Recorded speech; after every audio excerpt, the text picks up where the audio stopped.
दोस्तों कहानी शुरू होती है और हम एलिस नाम की एक लड़की को देखते हैं जो एक स्ट्रिक्ट कैथोलिक स्कूल में पढ़ती थी। ये स्कूल इतना ज्यादा स्ट्रिक्ट था कि यहाँ पर लड़कियों की स्कर्ट को भी स्केल से नापा जाता था। एलिस एक बहुत ही सीधी सादी लड़की थी जिसे नई नई चीजों को एक्सप्लोर करना बहुत पसंद था। आगे स्कूल में सेक्स एजुकेशन की क्लास होती है जहाँ पर हम फादर मर्फी नाम के एक टीचर को देखते हैं जो अपने स्टूडेंट्स को बता रहा था कि शादी से पहले इंटीमेट होना पाप है क्योंकि ये सिर्फ बच्चे पैदा करने के लिए किया जाता है, इसलिए इसे शादी के बाद ही करना चाहिए। तभी एक लड़का पूछता है कि सर हाथ गाड़ी का क्या? फादर मर्फी कहता है कि क्या तुम इससे बच्चा पैदा कर सकते हो? तभी वहाँ बैठी एक लड़की कहती है कि नहीं, उसके लिए तो हमें अपने पार्टनर के साथ इंटीमेट होना पड़ेगा। मर्फी कहता है कि एग्जैक्टली, इसलिए एक से ज्यादा शादी करना या शादी से पहले इंटीमेट होना या हाथ गाड़ी चलाना ये सब गॉड के प्लान के खिलाफ है और ये याद रखना कि गॉड हमेशा तुम्हें देख रहा है। फिर क्लास के बाद एलिस की बेस्ट फ्रेंड लॉरा उसके पास आती है और कहती है कि मैं ये स्कूल के नियम मानकर परेशान हो चुकी हूँ। तभी एलिस उससे पूछती है कि क्या तुम्हें पता है शादी से पहले सेल्फ प्लेजर पाप है? लॉरा कहती है कि अच्छा, फिर जो तुम वो गंदी फिल्में देखकर खुद को प्लेजर देती हो वो भी करना पाप है। एलिस कहती है कि ये तो बस मैं मौज मस्ती के लिए करती हूँ, ये कोई पाप नहीं है। फिर स्कूल के बाद एलिस घर आती है और अपने कंप्यूटर में गंदी वाली वेबसाइट खोलकर लोगों से चैट करने लगती है। इसी दौरान उसके पास एक लड़के का डीएम आता है जो उसे अपने 8 इंच के प्राइवेट पार्ट की फोटो सेंड करता है। एलिस उसे देखते ही अपनी विंडो को बंद कर देती है, लेकिन फिर कुछ देर बाद उसे फिर से उसे देखने की इच्छा होती है, जिसके बाद वो जूम कर करके उसके प्राइवेट पार्ट को निहारने लगती है। तभी उसे उस लड़के का मैसेज आता है जिसमें लिखा था कि तुम भी अपने प्राइवेट पार्ट की फोटो दिखाओ। एलिस थोड़ा सोचती है और उसे मना कर देती है। फिर वो आदमी उससे उसकी फोटो मांगता है तो एलिस अपनी जगह पर अपनी दोस्त की फोटो भेज देती है। अब उसकी फोटो देखते ही वो आदमी खुश हो जाता है और फिर वो एलिस के साथ गंदी गंदी बातें करना शुरू कर देता है। अब इन सब बातों से एलिस के अंदर भी ठरक जागने लगती है, इसलिए वो तुरंत ही अपनी स्कर्ट के अंदर हाथ डालती है और अपने प्राइवेट पार्ट को छूना शुरू कर देती है। अब वो ये सब कर ही रही थी कि तभी उसकी मॉम उसे आवाज लगाती है और वो कंप्यूटर बंद करके वहां से चली जाती है। फिर अगले दिन स्कूल में लंच के दौरान लिली नाम की एक लड़की एलिस के पास आती है और उसे कहती है कि मुझे तो विश्वास ही नहीं हो रहा कि तुमने लॉरा की पार्टी में एडम का मुंह में लिया था।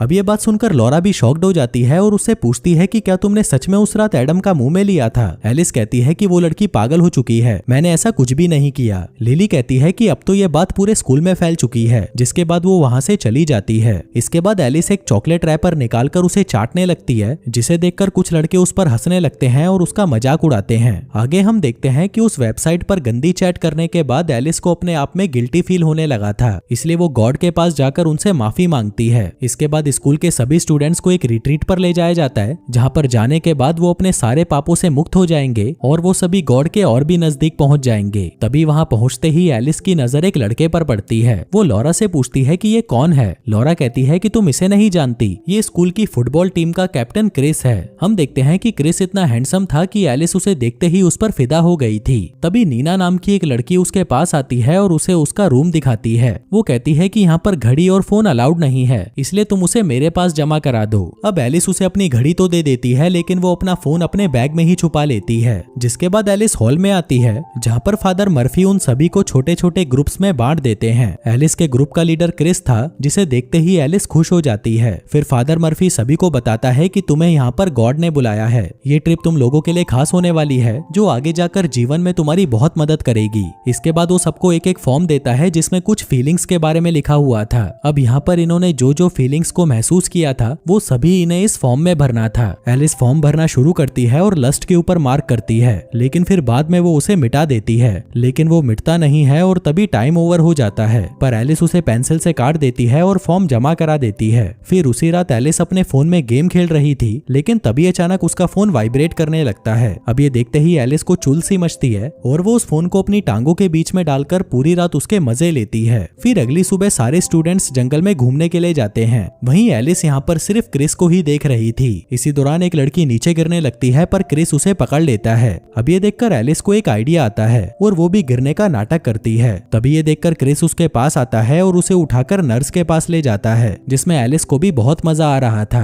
फिर अगले सीन में हम देखते हैं कि जब एलिस अपने कमरे में होती है, तभी वहाँ पर नीना उससे कुछ बात करने आती है, पर तभी अचानक एलिस का फोन वाइब्रेट करने लगता है और नीना ये सब देख लेती है। वो उसे कहती है कि तुमने मुझसे झूठ बोला, जिसके बाद वो सीधा जाकर ये बात मर्फी को बता देती है। आगे फादर मर्फी एलिस को बुलाता है और कहता है कि तुम्हें रूल तोड़ने की सजा मिलेगी और सजा के तौर पर तुम्हें इस पूरे कैंप की सफाई करनी होगी। अब एलिस कैंप की सफाई करने में लग जाती है और तभी उसे फादर मर्फी के रूम में उसका कंप्यूटर दिखाई देता है। वो चारों तरफ देखती है कि कोई उसे देख तो नहीं रहा। जिसके बाद वो कंप्यूटर में इंटरनेट ऑन करके गंदी गंदी फिल्में देखने लगती है, पर तभी उसे किसी की आहट महसूस होती है तो वह स्क्रीन को ऑफ करके चली जाती है। लेकिन वो कंप्यूटर को शट डाउन करना भूल गई थी। उसी रात फादर मर्फी सभी स्टूडेंट्स को बुलाता है और उन सभी के सामने उनके घर से आए हुए लेटर्स को पढ़ने लगता है, जिसे सुनकर वो सभी इमोशनल हो जाते हैं। फिर अगले दिन क्रिस अपने ग्रुप को बुलाता है और उनसे कहता है कि सभी के मन में कुछ ना कुछ गिल्ट होते हैं और मैं चाहता हूँ कि आज तुम सभी वो गिल्ट बाहर निकाल दो और ये करने से तुम्हें शांति मिलेगी। तभी वहाँ पर बैठा एक लड़का कहता है कि कुछ दिनों पहले मेरी गर्लफ्रेंड मुझे छोड़कर चली गई और इससे मैं अंदर से टूट चुका हूँ। फिर एक लड़की कहती है कि मेरी दादी की मौत हो गई और मैं आखिरी बार उन्हें देख तक नहीं पाई। इसके बाद एलिस की बारी आती है, लेकिन उसके पास कोई कहानी नहीं थी, इसलिए वो झूठ बोल देती है कि कुछ दिनों पहले उसके कुत्ते की मौत हो गई थी। जो बात सुनकर एक लड़की जोर जोर से रोने लगती है।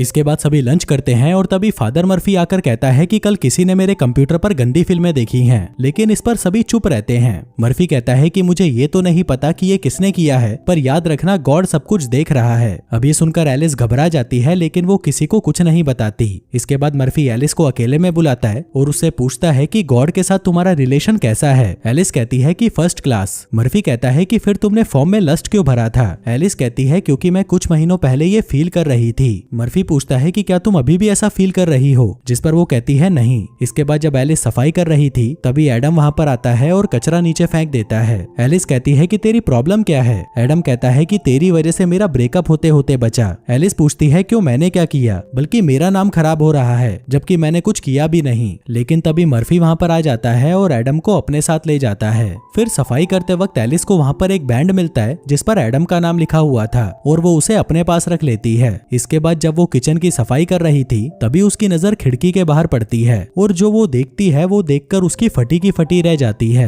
वो देखती है कि नीना एक लड़के को किस कर रही है, जिसके बाद वो नीचे जाकर उसका चूसने लगती है। अब ये देखकर एलिस जल्दी से ये बात जाकर लॉरा को बताती है, लेकिन लॉरा उसकी बातों पर बिलीव नहीं करती और उसे कहती है कि तुम्हें शर्म आनी चाहिए नीना जैसी पवित्र लड़की के बारे में ऐसी अफवाहें फैलाते हुए। एलिस कहती है कि नहीं, वो सच में कर रही थी। लॉरा कहती है कि तुम झूठी हो और मुझे लगता है कि तुमने ही मर्फी के कंप्यूटर पर वो एडल्ट मूवी देखी थी और शायद तुमने ही पार्टी में एडम का मुंह में भी लिया था। जो कहकर वो वहाँ से चली जाती है। इसके बाद जब एलिस किचन को साफ कर रही थी वो एडम का बैंड लेकर उसे मर्फी के कंप्यूटर के पास रख देती है। तभी मर्फी वहाँ पर आ जाता है और एलिस पीछे छुप जाती है। तभी वो देखती है कि फादर मर्फी अपना कंप्यूटर ऑन करता है और एक गंदी सी मूवी लगाकर देखने लगता है और उसे देखते देखते वो खुद को प्लेजर देने लगता है। वहीं ये देखकर एलिस को तो बिलीव ही नहीं होता, इसलिए वो अपनी आंखें बंद कर लेती है। इसके बाद जब वो बाहर आती है तो उसे क्रिस मिलता है। वो उससे पूछता है कि क्या हुआ, तुम उदास क्यों हो। जिसके बाद वो दोनों एक टेबल पर बैठते हैं और बातें करने लगते हैं। लेकिन तभी ठरक से भरी हुई एलिस खड़ी होती है और उसे किस करने लगती है। लेकिन इससे क्रिस एक्साइटेड हो रहा था, इसलिए वो एलिस को खुद से दूर कर देता है। वो उसे कहता है कि ये गॉड के प्लान के खिलाफ है और वहाँ से भाग जाता है। फिर रात को जब सभी पार्टी कर रहे होते हैं तभी एलिस चुपके से वहाँ से निकल जाती है और पास के एक बार में चली जाती है।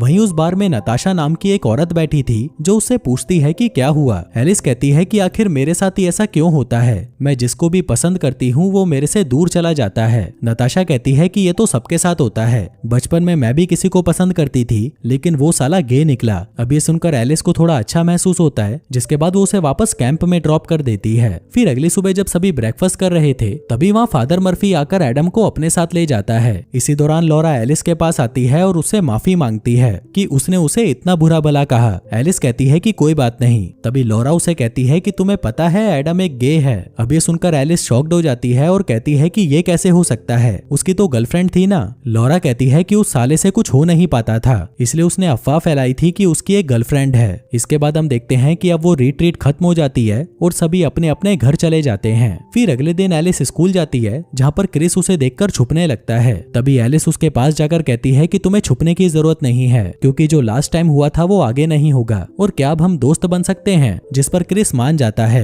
इसके बाद वो मर्फी के पास आती है और उससे फालतू की बातें करने लगती है। फादर मर्फी पूछता है कि क्या तुम्हें कुछ और कहना है। एलिस कहती है कि हाँ, मुझे कुछ बताना है जो मैंने उस रिट्रीट पर देखा था। मैंने एक वीडियो देखा था जिसमें कुछ काले लोग इंटीमेट हो रहे थे। जो सुनकर मर्फी समझ जाता है कि वो कौन सी वीडियो की बात कर रही है। एलिस कहती है कि मुझे पता था ये सब गलत है, लेकिन फिर भी मैंने देखा। क्या गॉड इसके लिए मुझे माफ करेंगे। अब क्योंकि मर्फी घबराया हुआ था तो वो कहता है कि मुझे नहीं पता, ये तुम्हारे और गॉड के बीच की बात है। जिसके बाद वो उसे ब्लेस करता है। इसके बाद एलिस अपने घर पर आती है और फिर से एक गंदी फिल्म देखकर अपनी स्कर्ट में हाथ डालने लगती है। उसे पता था कि ये गलत है, लेकिन अब उसके मन में कोई गिल्ट नहीं था। और दोस्तों, इसी के साथ ही ये कहानी यहीं खत्म हो जाती है।